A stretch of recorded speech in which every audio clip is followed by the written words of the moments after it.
जय हिंद साथी।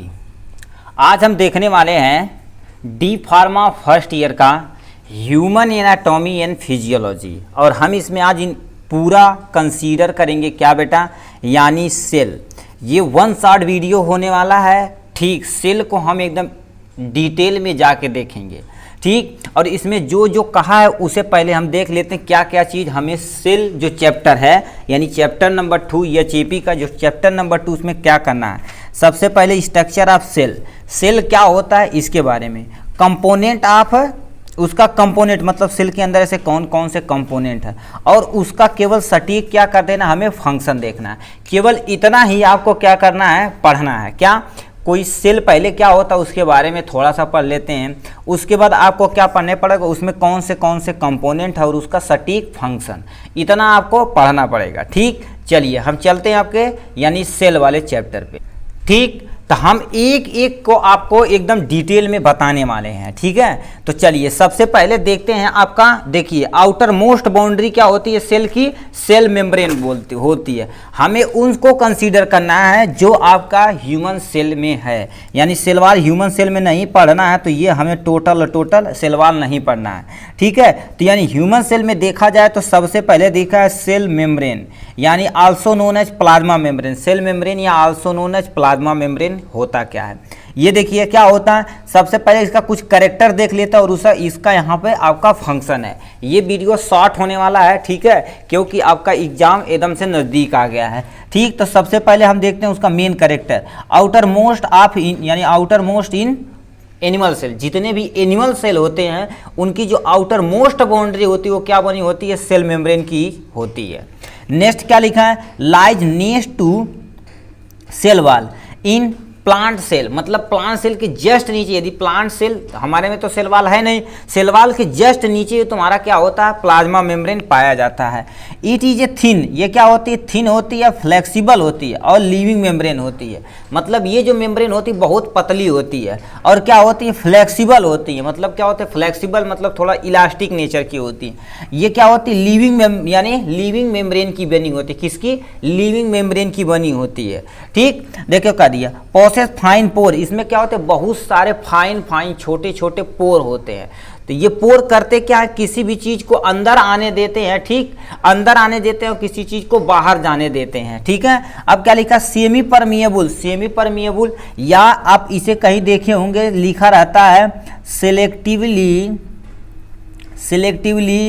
परमिएबल होता। क्या, सिलेक्टिवली परमिएबल होता। ठीक, सिलेक्टिवली परमिएबल होता भी है। सिलेक्टिवली परमिएबल क्या होता है, ये सेलेक्ट करता है किसे सेल के अंदर जाना है, किसे सेल के बाहर करना है। ठीक, तो ये सब सिलेक्टिवली परमिएबल होता है। ठीक, मेडअप ऑफ, देखो करिए, मेडअप ऑफ लाइपोप्रोटीन है। लाइपोप्रोटीन ये देखा जाए तो किस चीज का बना होता है, लाइपो प्लस प्रोटीन है, लिपिड प्लस प्रोटीन का बना होता है। इसकी थ्योरी भी बहुत सारी है। फ्लूइड मोज़ेक मॉडल जो शिल्डन एंड स्वान नामक, फ्लूइड मोज़ेक मॉडल शिल्डन एंड स्वान नामक वैज्ञानिक इसे दिए थे। तो उन्होंने ये सब सारी चीजें उसमें क्या बताई थी, यानी आपका ये जो प्लाज्मा मेम्ब्रेन है एक्चुअली किसका बना हुआ है, किसका बना हुआ है, जल्दी बताइए। एक्चुअली देखा जाए प्लाज्मा मेम्ब्रेन बेटा टोटल क्या होगा, ठीक, सिंगल और निकोल्सन, सही है। ठीक, सॉरी, ये आपका जो यानी फ्लूइड मोज़ेक मॉडल देने वाले वैज्ञानिक थे सिंगर और निकोल्सन नामक वैज्ञानिक थे। सिंगर और निकोल्सन नामक वैज्ञानिक थे। उन्होंने बताया था कि प्लाज्मा मेम्ब्रेन क्या होती है, बनी होती है लिपिड तथा प्रोटीन की। इसे डबल मेम्ब्रेन होती है, सिलेक्टिवली परमिएबल होती है। इनके अकॉर्डिंग बताया गया था कि हमारा जो फास्फोलिपिड होता है बाई लेयर में होता, प्रोटीन जो होता उसमें कहीं कहीं बीच में पाया जाता है। ठीक, यदि अंदर पाया जाएगा तो इंट्रिंसिक प्रोटीन, यदि बाहर जाएगा तो एक्सट्रिंसिक प्रोटीन पाया जाता, मगर उतना डिटेल आपको नहीं जाना है। ठीक, उतना करेंगे तो कम से कम सेल तो बहुत दिन, मतलब सेल यदि डीपली पढ़ेंगे तो कम से कम 1 महीना आपको लगता है पूरा सेल को डिटेल में पढ़ने पे। ठीक, तो ये आप कैरेक्टर याद रखिएगा। यानी चीफ फंक्शन यानी मेन फंक्शन देख लेते हैं। देखो, separate them content of cell from its surrounding, मतलब क्या कर देता है, ये सेल मेम्ब्रेन को, ठीक, ये सेल मेम्ब्रेन क्या कर देती है, सेपरेट करती है सेल से जितनी भी सराउंडिंग अगल बगल वाले, जैसे मान लेते हैं एक सेल यहाँ है, एक सेल यहाँ है, एक सेल यहाँ है, एक सेल यहाँ, तो इसका कंपोनेंट इसमें होगा, इसका कंपोनेंट यहाँ, इसका कंपोनेंट यहाँ, इसका कंपोनेंट यहाँ, इसका कंपोनेंट यहाँ, यानी सेल क्या होता है, जो कंपोनेंट होता है सबका कंपोनेंट अलग अलग होता है। Regulate the entry of the certain solute in ion, हम देखो बोले हैं कि मतलब यहाँ लिखला है regulate the entry of certain solute और आयन होते हैं, ये कुछ ही सॉल्यूट को अंदर जाने देता है जिसकी मोस्ट रिक्वायरमेंट होती है, नहीं तो ये क्या कर देता है, सेल से बाहर उठा के कर देता है, ठीक। Maintain the shape of cell, cell की मेंटेन भी क्या करता है, सेल जो यानी maintain cell, maintain shape of the cell in animal cell, animal cell में देखा जाए तो ये शेप भी क्या कर देता है बेटा, मेंटेन करता है, क्या शेप भी इसका मेंटेन करता है। तो ये आपका हो गया सेल मेम्ब्रेन। तो सेल वाल तो हमें पढ़ना नहीं, तो हम सीधे चलते हैं किस पे, साइटोप्लाज्म पे। अब तीसरे नंबर पे क्या दे रखा, साइटोप्लाज्म पढ़ना, ठीक। अब साइटोप्लाज्म देखिए, साइटोप्लाज्म क्या होता है, सिंपल से समझिए, सेल के अंदर जितना भी फ्लूइड वाला पार्ट होता है, जितना लिक्विड वाला पार्ट होता है, उसे हम क्या बोलते हैं, साइटोप्लाज्म। नाम से तोड़िए, तोड़ना स्टार्ट करिए। देखिए साइटो जो डिराइव फ्रॉम टू वरा, साइटो मतलब क्या होता है बेटा, सेल होता है, ठीक। अब प्लाज्मा मतलब क्या होता है, फ्लूइड होता है, मतलब उसके अंदर जितना भी फ्लूइड है, उसे सेल के अंदर जितना भी फ्लूइड है उसे हम क्या बोलते हैं, साइटोप्लाज्म बोलते हैं। लिखा क्या, all the part together inside the plasma membrane exclusively nucleus, nucleus के जितना भी प्लाज्मा मेम्ब्रेन के बाद अंदर जितने भी चीजें पाई जाती हैं उसे हम क्या बोलते हैं, लिक्विड वाला सबस्टेंस पाया जाता है उसे हम क्या बोलते हैं बेटा, साइटोप्लाज्म बोलते हैं। Contain a mixture of water, water contain करता है। सालबुल इन ऑर्गेनिक तथा ऑर्गेनिक कंपाउंड पाया जाता है, वेरियस ऑर्गेनेल पाया जाता है, यानी साइटोप्लाज्म के अंदर बहुत सारे जो होते हैं सालबुल इन ऑर्गेनिक तथा ऑर्गेनिक कंपाउंड पाए जाते हैं, बहुत सारे वेरियस सेल ऑर्गेनेल पाए जाते हैं, ribosome, lysosome, mitochondria, endoplasmic reticulum, ये सब साइटोप्लाज्म के अंतर्गत ही पाए जाते हैं। तो इसका ये कैरेक्टर है। अब आते हैं किस पे, इसका मेन फंक्शन क्या कर देता है, different organelle contain it the perform of the different function. ये क्या होता है, इसके अंदर जितने भी आपके सेल ऑर्गेनेल प्रेजेंट है तो उनका अलग अलग काम होता है, ठीक है। लेकिन यानी all metabolic activity occur in it, मतलब इसके अंदर जितनी भी मेटाबॉलिक एक्टिविटी होती है सब मतलब सेल के अंदर जितनी भी मेटाबॉलिक एक्टिविटी है सब तुम्हारा साइटोप्लाज्म में ही होता है। ये लिक्विड पार्ट होता है तो ज़्यादा से ज़्यादा क्या करते हैं, जो मिनरल हो गया, आयन हो गया, सबको ही स्टोरेज करके रखता है, ठीक। देखियो क्या दिया, अब क्या पूछा, medium for of the initial step of respiration. देखो production of pyruvic acid, anaerobic phase of respiration, glycolysis, मतलब जो आपका इनिशियल स्टेज होता है किसका, रिस्पायरेशन का, यानी प्रोडक्शन ऑफ पायरुविक एसिड, वो तुम्हारा क्या होता है, साइटोप्लाज्म के अंतर्गत ही होता है। अब जब रिस्पायरेशन देखेंगे सेल के अंदर कहाँ होता है, तो एक हमारा ग्लाइकोलिसिस होता है, एक क्रेब्स साइकिल होता है, एक ईटीएस होता है, इलेक्ट्रॉन ट्रांसपोर्ट सिस्टम। तो ये सारी चीज़ें क्या होती है, कुछ सेट साइटोप्लाज्म के अंदर होता है, कुछ माइटोकॉन्ड्रिया के अंतर्गत होता है, ठीक। जब आप डिटेल में देखेंगे तो, ठीक। तो ये हमने देखा क्या, साइटोप्लाज्म का ये कैरेक्टर हो गया और उसका फंक्शन हो गया, ठीक। चलिए नेक्स्ट सेल ऑर्गेनेल पे चलते हैं। नेक्स्ट सेल ऑर्गेनेल पे पहुंच चुके हैं, हम क्या बोलते हैं उसे, यानी 4 है, जिसे एंडोप्लाज्मिक रेटिकुलम यानी ER से इसे रिप्रेजेंट करते हैं। अभी एक्चुअली होता क्या, इसका स्ट्रक्चर देखिए, ये होता, इसका स्ट्रक्चर बनाएंगे तो ये आपका न्यूक्लियस पार्ट है, तो ये आपका सेल वाला पार्ट है, ठीक। सेल वाला पार्ट, इसके जस्ट बगल में क्या होता है, ऐसे ये संरचना होती है जो क्या कर देती है, ऐसे निकली हुई होती है, ऐसे क्या होती है, ऐसे निकली हुई होती है, ठीक, ऐसे निकली हुई, तो इसी को क्या बोलते हैं हम, एंडोप्लाज्मिक रेटिकुलम बोलते हैं, जिसे हम ER से रिप्रेजेंट करते हैं। अब ये बूद का मतलब क्या होता है, अभी देखिए यहाँ पढ़ेंगे तो काम हो जाएगा। यदि ये जो सर्कल रुमा ऐसे संरचना है जिस जगह पाई जाएगी तो वो एक्चुअली ये सर्कल जो रुमा है यही तुम्हारा पास क्या है, राइबोसोम प्रेजेंट है, ठीक है, राइबोसोम प्रेजेंट है, ठीक। यदि राइबोसोम प्रेजेंट है तो हम इसे क्या बोलेंगे, रफ एंडोप्लाज्मिक रेटिकुलम। अब देखो इस साइड में नहीं प्रेजेंट है तो इसे हम क्या बोलेंगे, स्मूथ एंडोप्लाज्मिक रेटिकुलम। ये आप यहाँ से लिख देंगे। अब होता क्या है, देखिए irregular network of the double membrane tubules होता है, मतलब क्या होता है, इरेगुलर शेप जो होता है नेटवर्क फॉर्म करता है सेल के अंदर, और ये क्या होता है, डबल मेम्ब्रेनस होता है, डबल मेम्ब्रेनस ट्यूब्यूल होता है। नेक्स्ट पॉइंट पे आते हैं, it is a continuous with of the plasma membrane on the outer side and nuclear membrane on inside होता है। ठीक, ये क्या कर देता, किसी भी चीज़ को प्लाज्मा मेम्ब्रेन से न्यूक्लियर मेम्ब्रेन तक पहुंचाने के काम, यानी अंदर ले जाने का या बाहर ले जाने का काम कौन करता है, एंडोप्लाज्मिक रेटिकुलम होते हैं। ठीक, ये हो गया। मान लो कोई भी चीज़ है, मान लेते हैं सेल, प्लाज्मा मेम्ब्रेन क्या करे, साइटोप्लाज्म को दिया, साइटोप्लाज्म के अंदर कौन सा प्रेजेंट है, एंडोप्लाज्मिक रेटिकुलम। अब आते न्यूक्लियस को ले जाना, तो डायरेक्ट साइटोप्लाज्म न ले जाके क्या कर देता है, एंडोप्लाज्मिक रेटिकुलम को दिया जाता है, जिससे एंडोप्लाज्मिक रेटिकुलम उसे इनसाइड करता, मतलब अंदर की तरफ करता है। यदि खराब चीज़ें हैं तो क्या होगा, आउटसाइड करके अपना काम चला लेगा। ठीक, अब आते हैं तीसरे पॉइंट पे, may be smooth endoplasmic reticulum होता है। ठीक, यानी विदाउट राइबोसोम, यदि जिस एंडोप्लाज्मिक रेटिकुलम रीजन पे राइबोसोम नहीं पाया जाता उसमें स्मूथ एंडोप्लाज्मिक रेटिकुलम बोलते हैं।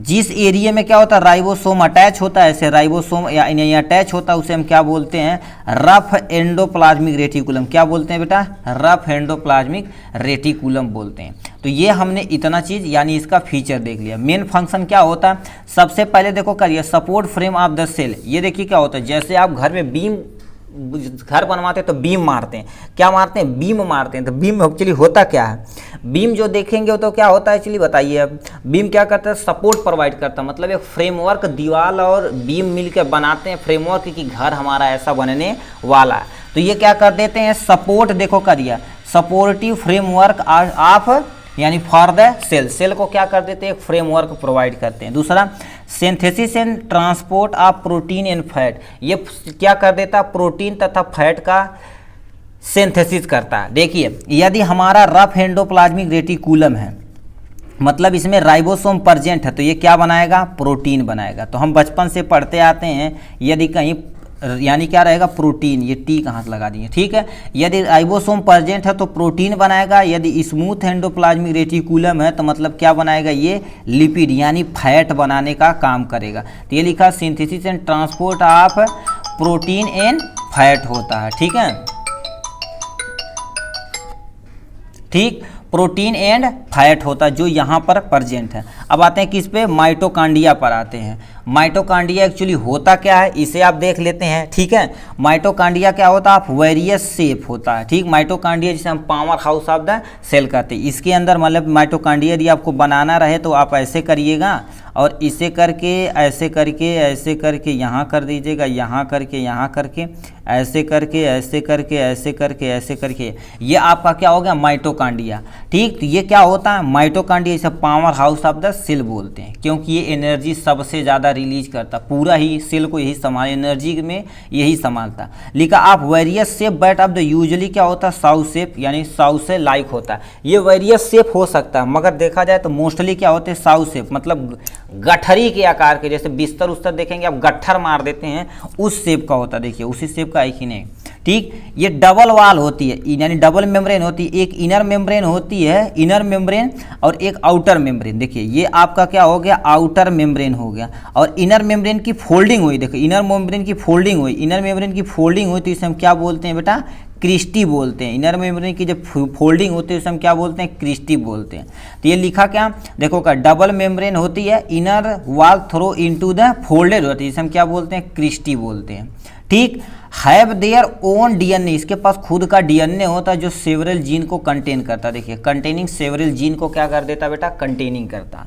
ठीक, also contain their own ribosome, ये खुद का राइबोसोम क्या कर देता बेटा, कंटेन करता, खुद का ही क्या कर देता है, राइबोसोम कंटेन करता। तो ये इसका करेक्टर था। अब इसके फंक्शन पे देख लेते हैं। रिलीज एनर्जी, ये एनर्जी को रिलीज करता यानी from pyruvic acid produce the cytoplasm in the form of ATP. अब एटीपी का तुमसे फुल नेम पूछ सकता है, तो सबसे पहले सेंटेंस का मतलब सुन ली। Release energy from pyruvic acid, जब ग्लूकोज टूटता है with the help of glycolysis, तो आपका क्या किसमें टूटता है, ग्लाइको, यानी ग्लूकोज जो होता है ग्लाइकोलिसिस जो 10 स्टेप में होता है, उसकी मदद से 2 पायरुविक एसिड बनता है। कितना, 2 पायरुविक एसिड बनता है।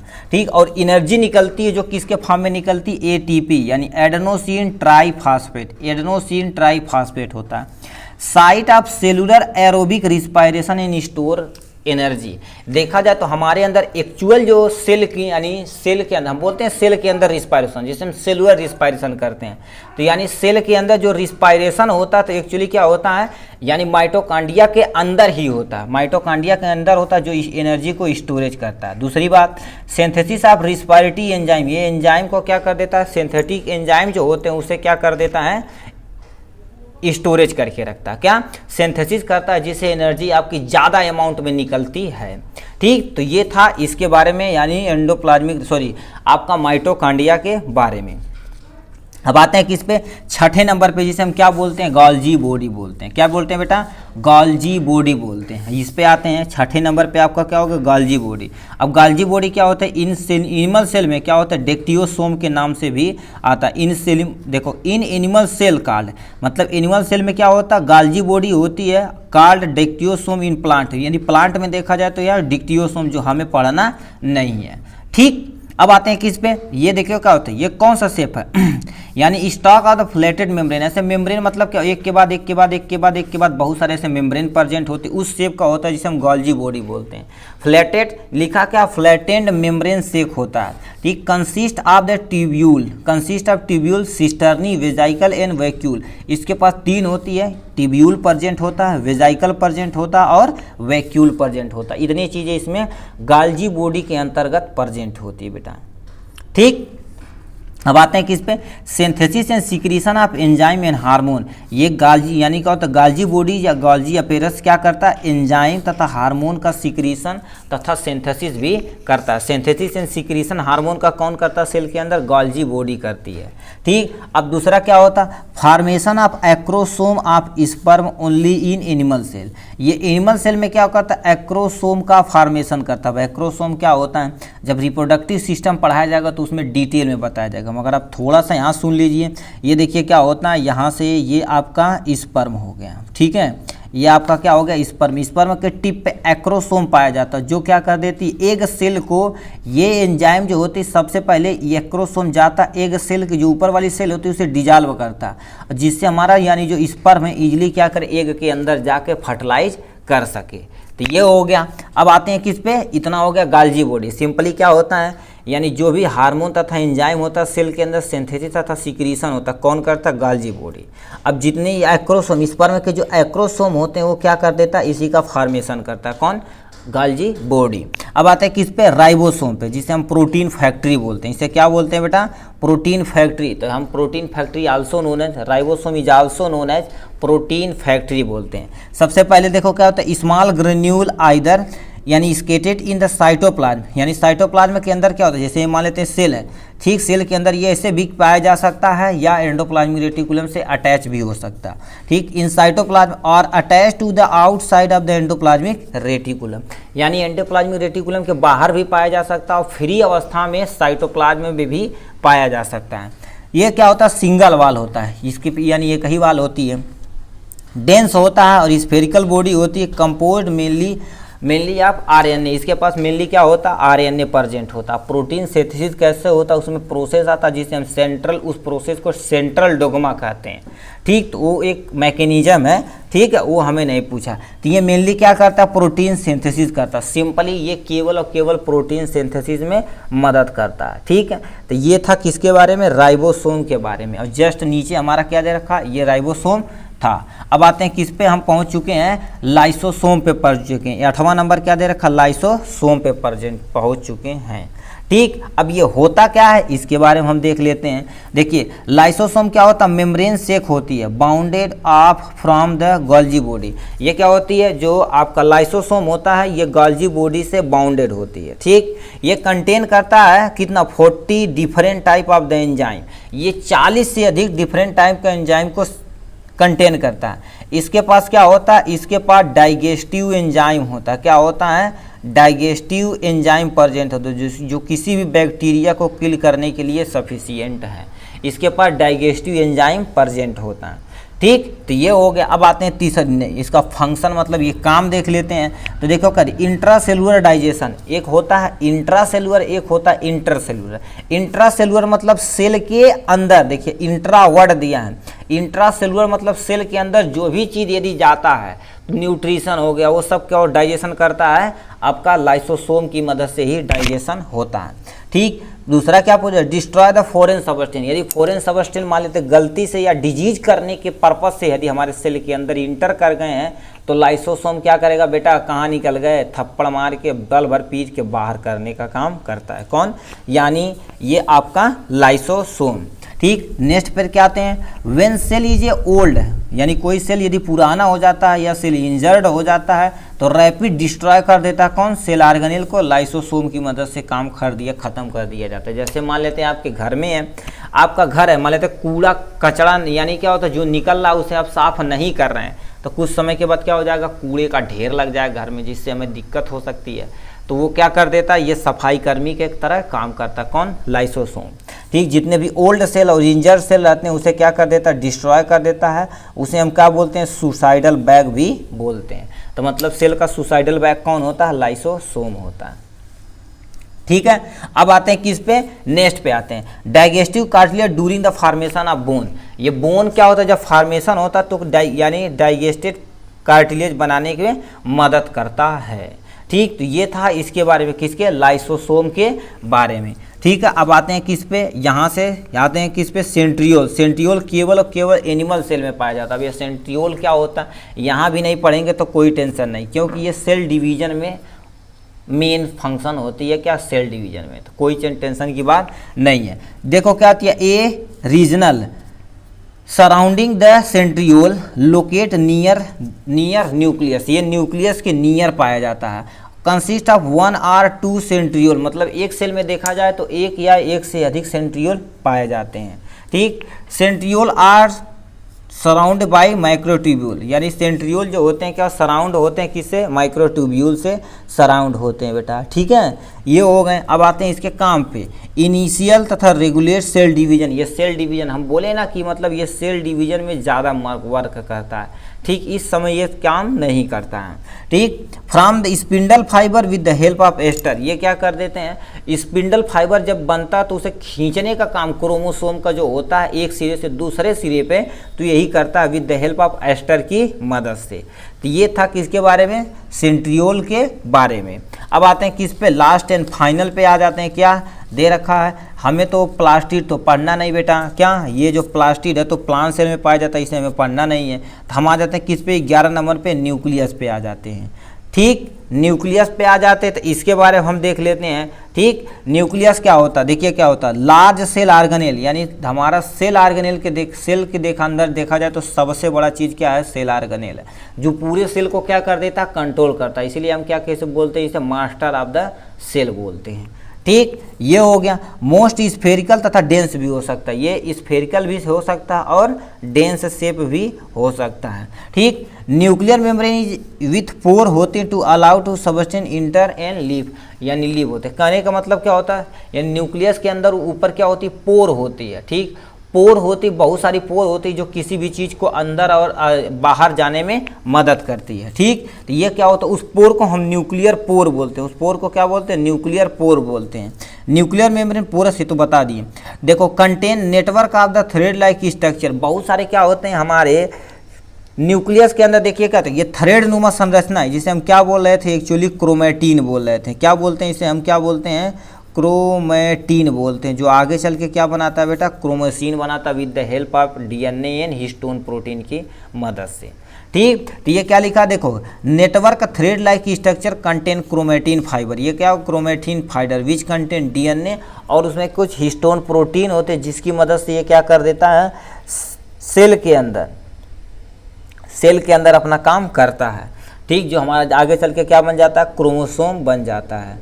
ठीक, तो इतना था। अब आते हैं किस पे, मेन चीज़ पे आते हैं, क्या जो दे रखा, main function, regulate cell function, मतलब सेल फंक्शन को ये रेगुलेट करता है।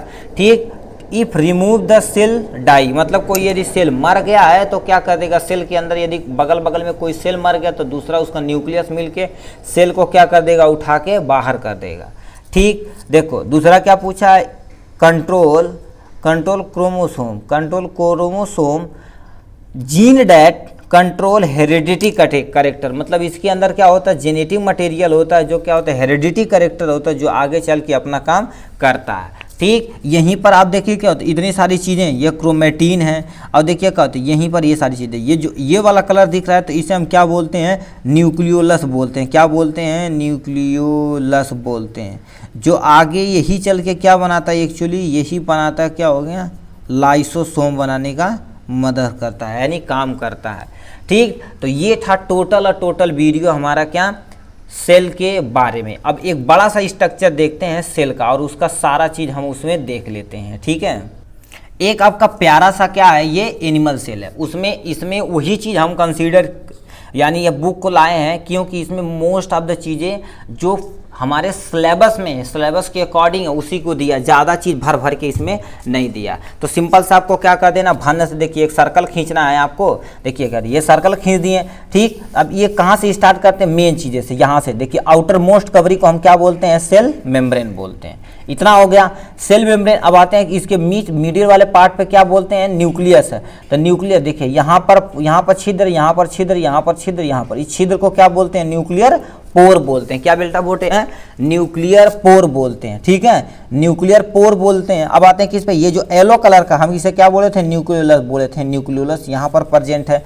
उसके बाद क्या नहीं है, ये जो मेम्ब्रेन है, जो ये मेम्ब्रेन है, उसमें क्या बोले थे, न्यूक्लियर मेम्ब्रेन। और ये थ्रेड नुमा जो संरचना है, इसे हम क्या लिख सकते हैं, यहाँ से क्रोमेटिन लिख सकते हैं। तो ये पूरा मिला के इन सबको मिला के क्या बनता है, हमारे पास एक न्यूक्लियस बनता है। तो 60 नोट यदि न्यूक्लियस पे आए तो बोल देना न्यूक्लियस में इतनी चीज़ें प्रेजेंट है, और थोड़ा थोड़ा सबको डिफाइन कर देना, उसका काम लिख देना, काम अपना बन जाएगा। ठीक, तो ये आप यहाँ से कर सकते हैं इसके बारे में। ठीक, अब देखिए इसके अंदर जितना भी लिक्विड पार्ट होता है उसे हम क्या बोलते हैं, साइटोप्लाज्म। देखिए यहाँ पर देखिए ये सब साइटोप्लाज्म है। ठीक, अब देखिए क्या होता है, ये हमारा क्या होता है, गठरी नुमा संरचना है, जिसे हम क्या बोलते हैं, माइटोकॉन्ड्रिया बोलते हैं। एक माइटोकॉन्ड्रिया, यहाँ पर एक सेल में बहुत सारे माइटोकॉन्ड्रिया हो सकते हैं, या मिनिमम या मैक्सिमम हो सकते हैं, डिपेंड करता है एक्टिविटी पे, कितना नंबर ऑफ द माइटोकॉन्ड्रिया किसमें प्रेजेंट है। तो ये माइटोकॉन्ड्रिया है। अब देखिए क्या होता है, इसी के यानी बीच में क्या है, यहाँ पर गाल्जी बॉडी प्रेजेंट है। देखिए ये गाल्जी बॉडी प्रेजेंट है। सेंट्रियोल है, ये सेंट्रियोल प्रेजेंट है इसके अंदर, चाहे पढ़िए इसे ना पढ़िए। ठीक, अब क्या पता, यहीं पर हमारा देखो क्या एंडोप्लाज्मिक रेटिकुलम प्रेजेंट है। यदि राइबोसोम पाया जाता है तो उसे हम रफ एंडोप्लाज्मिक रेटिकुलम बोलते हैं, यदि नहीं पाया जाता तो स्मूथ एंडोप्लाज्मिक रेटिकुलम बोलते हैं। ठीक, इतना हो गया। अब इसी के बीच में हमारे पास क्या पाया जाता है, लाइसोसोम पाया जाता है। इसे आप यहाँ से स्क्रीनशॉट ले सकते हैं। ठीक, तो ये था टोटल 1 शॉट वीडियो किसका, यानी सेल का। हमने एकदम डिटेल में इसे सेल को देखा। आज के लिए बस इतना ही, फिर मिलेंगे नेक्स्ट वीडियो में नेक्स्ट टॉपिक के साथ। तब तक के लिए bye bye and take care.